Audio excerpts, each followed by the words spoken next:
Okay, so punta muna kayo sa settings.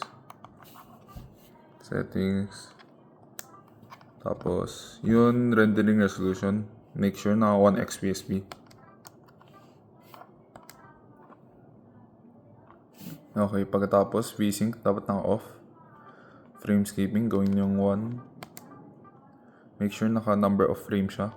Auto frame skip, check. And then skip buffer effects, uncheck nyo. Ito rin uncheck. Yan, follow nyo yung settings dito. Okay, so after that, muna kayo sa system. Okay, sa system naman,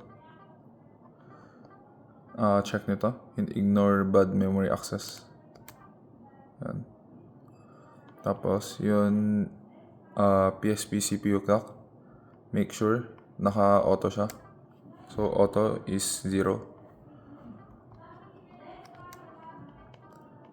Then, okay na. Back nyo lang.